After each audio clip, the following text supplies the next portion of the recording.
There's no way to stop all of these guns that's in America. So what do they got to do? They got to, I'm pretty sure it's part of that Project 2025. And what's happening in Canada is going to happen here. This is from Global News. Canada, backed into a corner, gun buyer buyback pilot programs faces criticism. Let's check this video out. John Campbell started his business out of a passion for sport shooting. Now his gun store and indoor range in Sydney, Cape Breton faces closure. When you have your inventory essentially being frozen and them saying you can't sell it, but yet we still had to pay for it, it's devastating. Even though the magazines look like they hold 30 rounds, they do not. They only hold 5. Guns like this, now prohibited, were his top sellers.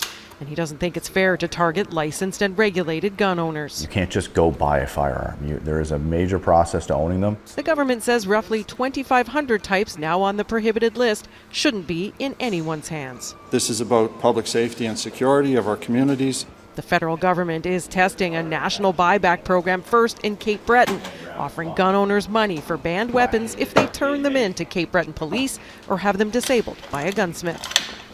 Ottawa says there remain 19,000 legal firearms available for use in Canada. About 3,500 licensed gun owners in this area were notified about the pilot project, and the Cape Breton Regional Police Service says some buyback registrations have already been received. The goal of the project is to take back about 200 guns. For public safety, it scares me that they're out there in the wrong hands. What would anybody want them for? You know, because if you people are disarmed, you can't shoot against these ICE agents. The deployment of the National Guard, the ICE agents, you know, that 2025 plan, Project 2025, you know, National Guard deployment, you know, the dismantling of the federal agents or the federal agent programs and stuff like that. You know, they snatching people off the roads, you know, the Gustabos and whatnot. And Trump big beautiful bill. This is all coming to the forefront. Don't forget the financial part of it too. Remember stable coins, tokens, Bitcoin. You know, the digital front, man, merging with machine, tracking. But there is resistance. I have no interest in participating. Why are they coming after the legal ones? About 100 people rallied in Sydney after the pilot launched, and a town hall brought out the same amount. A gun lobbyist, along with a Conservative MP, urging residents not to participate. Why would we waste, $750 million, and that's just what they're saying they're going to spend on this program? Leaked audio of the public safety minister suggesting he would have handled it all differently given the chance, fueling criticism.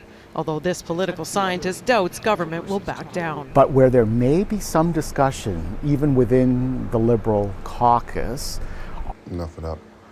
But you see, you know, they coming for them guns, and I remember, 4 or 5 years ago, this was a big topic, because the left, Biden's administration, they was talking about guns kill people and all of this, and so they was already putting this type of legislation in play. So they started with a gun buyback pilot, but it's gonna, get closer to, they're gonna take it all. Oh, who the heck you're dealing with? People have lost it. Like, humanity has hit a void, and I don't know if we can come back. Like, I hate to say that out loud. Like, this is rough. There's people actively planning on trying to do stuff, and it is disturbing. And if you're not a little bit worried about what's going on right now, all I can say is it's never too late to prepare. You probably should start prepping your home. Probably. See, these people, every time they get on the waves, they turn on that camera and they start talking about, this is happening, you should be prepared. They start talking about prepping, and they start talking about this and that, But the one thing they don't say is they don't have Yahweh Hashem Yahweh Shah. You know, the one that's in control of it all. You know, they're going to put their might into their own hand. You know, they're going to put their might and their trust until they're prepping and they're you know, they're getting right, but they're not putting their trust in Yahweh Hashem Yahweh Shah. Nobody said you can't have water, canned goods, and a solar system. You know, nothing wrong with that, but to put your trust in, like, you know, this is going to get me through when the grid goes off. That's the wrong mindset to have. This is 2 Samuel 22:1. It says, and David spake unto the Lord Yahweh the words of this song in the day that the Lord Yahweh had delivered him out of the hands of all his enemies and out of the hand of Saul. And he said, the Lord Yahweh is my rock and my fortress and my deliverer. The power of my rock, in him will I trust. He is my shield, he is my horn, he is the horn of my salvation, my high tower and my refuge, my Savior, thou savest me from violence. I will call on the Lord Yahweh, who is worthy to be praised, so shall I be saved from my enemies. It says, when the waves of death compasses me, the flood of ungodly men made me afraid. The sorrows of hell compassed me about, the snares of death prevailed me. In my distress I called upon the Lord Yahweh, and cried to my power, and he did hear my voice out of his temple, and my cry did enter into his ears. So that's what the elect of the nation of Israel is doing. We call ourselves the hopeful elect, because you don't know, man. You just don't know. You don't know. Yes, we're doing the work. Yes, we're doing what we've been called to do, but you got to make your calling and election sure. That's giving all diligence, you know, to this ministry, to this thing of ours. And that's uplifting Yahweh Hashem Yahweh Shah, calling on the Lord, no matter what you go through, because everybody ain't going to go through the same thing. Everybody's lot is different. As a matter of fact, let me get that real quick. Daniel 12:13, but go thy way till the end be, for thou shalt rest and stand in thy lot at the end of the days.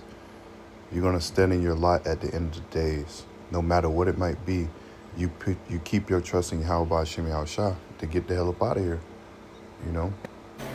We are in. So this is going to be an uncomfortable conversation, but we do need to have it because I need you all to understand that we are to the point it is only going to take one person.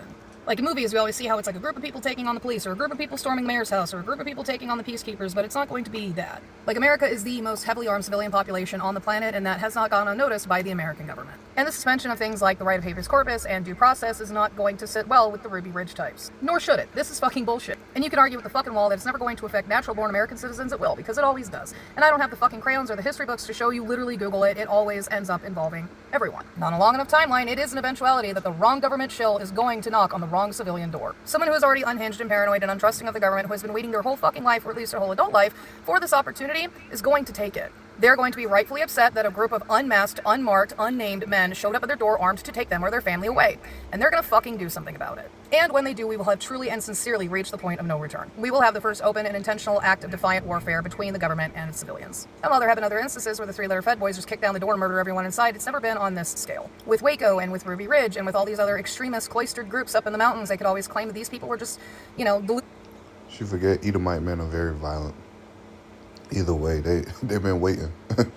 They've been waiting to do something like this, you know. delusional, they were deranged, they needed to be reeled in by the government, they were a danger to everyone else around them. They are almost always extremist groups with extremist beliefs. But what happens when it's not a bunch of extremists in a cabin in the woods in the middle of nowhere? What are you going to do when it's some blue-collar worker? Just some dad, couple kids, dog that should have been put down 2 years ago in a house in the suburbs. Like, yeah, he probably said some crazy shit about, like, 86ing Biden when he was in office, but he's no more crazy than the other crazies on the right. At that point, news media will take it and they will run with it. They will try to make this one blue-collar father of three look like a fucking crazy person, like an extremist. But they won't have the benefit of him being sequestered away in a cabin in the middle of nowhere surrounded by books about the end of the world. He's just going to be some regular person. And this is all order out of chaos. You know, what she's saying is basically they're going to try to frame people for coming against, you know, their freedoms and and whatnot and try to paint somebody as an extremist. Like I said, the Edomite man is very violent, and he knows his heritage, his country is being taken away. So what is he going to do? He's going to fight against that. You know, he's going to fight against it. He's going to, what, like the scriptures say, and you know, there should be sedition among men, invading one another, and not regarding their kings or princes. 2 Edges 15-14, woe to the world and them that dwell therein, for the sword and their destruction draweth nigh, and one people shall stand up and fight against another, and swords in their hand. For there shall be sedition among men, and invading one another. They shall not regard their kings nor princes, and the course of their actions shall stand in their power. A man shall desire to go in a city, and shall not be able. And you know, you go down, if you ride through Chicago, you ride through one of those places where they got National Guards and stuff like that. You know, you're desiring to go to that city and you can't. It's all hell and chaos breaking through. That's gonna, you know, go up to a higher, you know, a more exaggerated, you know, so to speak. It's gonna be more chaos, to the point where they're going to have to block off cities. You know, they're going to have to block it off, and you're going to be desiring to go to a place, but you can't. Verse 18 says, for because of their pride, it says, the city shall be troubled, the houses shall be destroyed, and men shall be afraid. So this is what's coming. Person, someone reminds you of your crazy uncle or your batshit dad, someone you could have worked with, who has now been gunned down by the state for standing his ground. There will be pushback from citizens, and then there will be further pushback from the government. And it is in that moment we are really going to see exactly what this country is made of, because there will be overnight massive sweeping changes to American life, and we will either go along with it or we won't. You couple that with none of us being... And we see that with Project 2025. You know, I can't listen to that knowing that bitch. But this is what's happening. Step back. I'm on a public road. What's up? Move up on me again. Step back. Step back. I'm on a public road. He's not doing anything. You're saying that. No! That's why the scriptures say, agree with your adversaries. Why you in their face? He told you to step back. I would have been like, all right, I'm back. Like, but no, these people, it's part of prophecy. It's part of prophecy. He's not doing anything. He's not doing anything. No, he's not doing anything. You need to stand over there. No, he's not. I'm gonna stand right here. He's not doing anything. I'm gonna stand right here. I'm gonna stand right here. He's not doing anything. Let me give you my other hand. They should. You know, this is going to cause a woman was shot by an ICE agent. You know?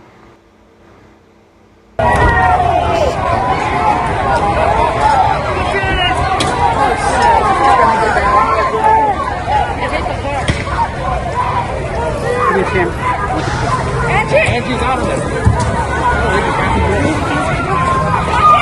Right, go.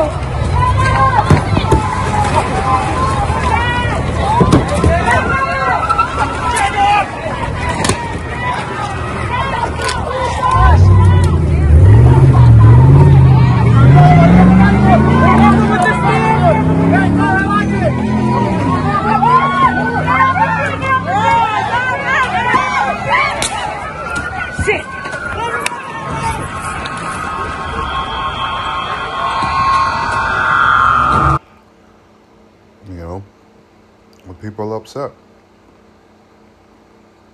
When people are upset.